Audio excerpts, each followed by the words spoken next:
Assalamualaikum warahmatullahi wabarakatuh. Saya Ikhda Nazira Sofa dari Prodi PGSD, Fakultas Keguruan dan Ilmu Pendidikan Universitas Peradaban. Jadi hari ini saya akan menyelesaikan tugas pengantar ilmu pendidikan yang diampu oleh Ibu Hesti untuk melakukan wawancara kepada guru di sekolah dasar. Assalamualaikum Bapak. Waalaikumsalam warahmatullahi wabarakatuh. Terima kasih Pak, saya sudah diperkenankan untuk berbincang-bincang dengan Bapak. Ya, ada yang bisa dibantu? Langsung saja sih mau mulai ngasih pertanyaan. Ya, monggo. Berarti saat ini Bapak menjadi tenaga pengajar di SD Negeri 1 Samudra Kulon, betul Pak? Betul. Bapak, kalau boleh saya tahu, Bapak mulai mengajar itu tahun berapa nih Pak? Saya mulai mengajar itu per SK pertama yaitu 1 Juli 1990. Udah lama nih Pak berarti? Lama, sekitar 30 tahunan kan jadi guru. Kalau boleh saya tahu juga, Bapak menyelesaikan studi itu di mana Pak dulu? Ada 3 jenjang yang sudah saya tempuh. Pertama adalah di sekolah guru, itu SPG, Sekolah Pendidikan Guru Negeri di Purwokerto. Untuk yang kedua, PGSD-nya juga di Purwokerto. Sedangkan untuk S1-nya itu saya menimba ilmunya di perguruan Universitas Widya Dharma Klaten, mengambil jurusan Fakultas Ilmu Pendidikan. Dulu Bapak waktu itu langsung mengajar atau ada pengalaman lain Pak? Dulu pada waktu saya lulus SPG terus langsung mendaftarkan menjadi tenaga Wiyata Bakti. Yang pertama itu saya Wiyata Bakti di SD 4 Gumelar, dan selama 4 tahun saya bakti di situ ya, dengan honor yang sangat kecil tapi prihatin. Alhamdulillah bisa sampai sekarang. Dulu Bapak dari kecil emang udah menjadi cita-citanya jadi guru Pak? Ya, sebenarnya pada waktu saya mengaji di madrasah itu saya punya cita-cita, aku besok akan menjadi guru agama Islam begitu. Namun demikian setelah saya bertemu dengan teman, terus cita-cita akhirnya terpikat dengan keguruan di sekolah guru, yaitu di SPG Negeri Purwokerto. Jadi gini nih Pak, saat sekarang kan anak-anak dari kecil sudah bermain HP nih Pak. Nah dari segi positif dan negatifnya bagi dunia pendidikan kita sih menurut Bapak gimana Pak? Ya, menurut saya sih positif dan negatifnya itu ya hampir 50-50 ya. Seimbang nih Pak? Iya, negatifnya ada, positifnya juga ada. Yang positif itu anak bisa berlatih aplikasi di HP dengan untuk pembelajaran seperti sekarang ini, karena pembelajaran secara daring karena masih masa pandemi COVID-19, sehingga positif sekali untuk anak-anak kita menjadi tahu aplikasi tentang HP untuk pembelajaran. Negatifnya kadang ya anak itu setelah belajar dengan HP bisa untuk main game dan sebagainya, akhirnya waktu akan terkuras untuk main game, sehingga saya memberi masukan kepada khalayak bahwa sebaiknya kalau anak-anak sehabis belajar dengan HP, orang tua harus menyarankan agar jangan terlalu lama untuk main game dan mencari informasi yang lain yang negatif. Untuk wilayah di sini dunia pendidikannya sih bagaimana Pak? Misalnya dibandingkan dengan tahun-tahun sebelumnya gitu. Ya. Untuk pendidikan masa kini di Korwilcan di Gumelar, khususnya di SD Negeri 1 Samudra Kulon, memang ya bisa dikatakan naik atau meningkat.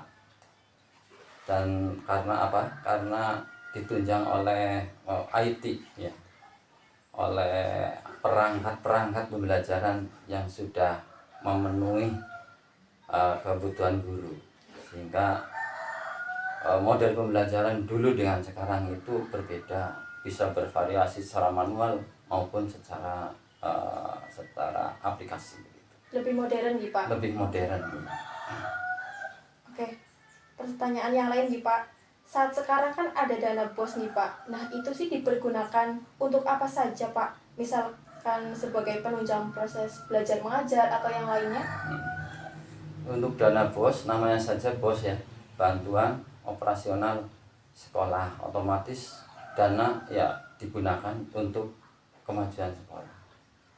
Tapi karena kadang kita kebutuhannya banyak sehingga dana BOS itu tidak mencukupi untuk memenuhi seluruh kebutuhan sekolah, sehingga kadang kita juga bisa sharing dengan wali murid atau masyarakat setempat.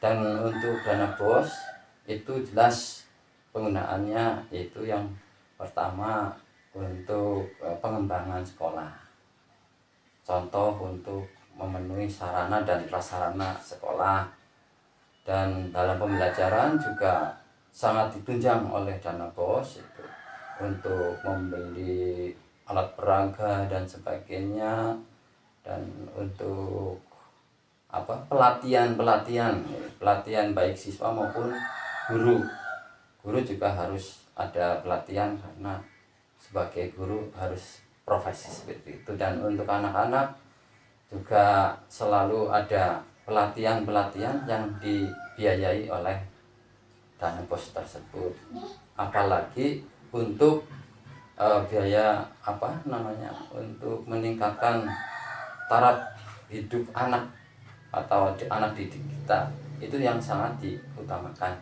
Dan utamanya lagi yaitu untuk pengembangan sarana dan prasarana. Pertanyaan terakhir nih Pak, memang ada kendala nggak sih Pak selama Bapak mengajar? Untuk kendala, setiap kegiatan pasti ada kendalanya, apalagi yang namanya proses pembelajaran. Proses pembelajaran itu kan berlangsung terus-menerus sepanjang masa, sehingga setiap saat pasti ada kendala-kendala. Kendala yang sering kami alami yang pertama itu kendala dari siswa. Siswa kadang ada anak yang kalau disuruh untuk belajar itu mengikut terus, tapi ada yang kadang kendalanya anak itu tidak melaksanakan apa yang ditugaskan oleh guru. Ini kendala yang sangat. Dan kadang juga ada anak yang sudah beberapa kali tidak masuk sekolah, terus disuruh masuk itu sulit sekali juga ada. Tapi sebagian besar ya anak-anak sekarang itu ya sangat butuh untuk sekolah, sehingga ya untuk proses pembelajaran itu kendalanya tidak begitu banyak.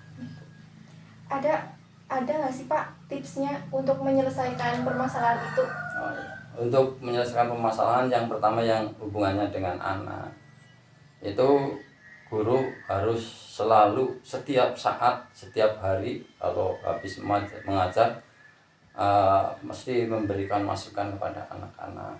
Bahwa anak-anak harus rajin belajar, karena rajin belajar ini nanti akan menunjukkan kepada anak menjadi anak yang pintar, anak yang berbakti, anak yang punya sopan santun dan seterusnya, sehingga anak itu tertarik bahwa oh iya, kita jadi orang harus selalu turut kepada apa yang disampaikan oleh guru atau maupun orang tua. Tip yang kedua yaitu memberi respon kepada anak beserta imbal baliknya. Kalau anak itu ada yang berprestasi, sekolah memberikan yang namanya reward gitu, memberikan reward kepada anak yang berprestasi. Karena apa? Karena reward ini bisa memancing siswa agar oh ya, nanti kalau saya juara akan mendapatkan reward atau hadiah dan sebagainya. Sehingga itu tip yang sangat merespon anak adalah memberikan reward. Dan apabila ada anak yang telah mengerjakan pekerjaan selesai, tidak jenuh-jenuhnya kita memberikan support kepada anak itu, ucapan selamat, selamat dan selamat begitu, sehingga anak akan tertarik. Tantangan nih Pak. Iya, itu tantangan. Oke, yang terakhir nih Pak, saya ucapkan terima kasih buat kesempatan dan waktu Bapak menemani saya hari ini. Semoga Bapak diberi kesuksesan, amin. Ya, Selalu. sama-sama. Mudah-mudahan apa yang saya sampaikan yang baik kita manfaatkan. Kalau ada yang kurang baik kita Oke. tinggalkan saja. Terima kasih nih Pak. Wassalamualaikum. Waalaikumsalam warahmatullahi wabarakatuh. Itulah hasil video wawancara saya. Kurang lebihnya mohon maaf. Sekian dan terima kasih. Wassalamualaikum warahmatullahi wabarakatuh.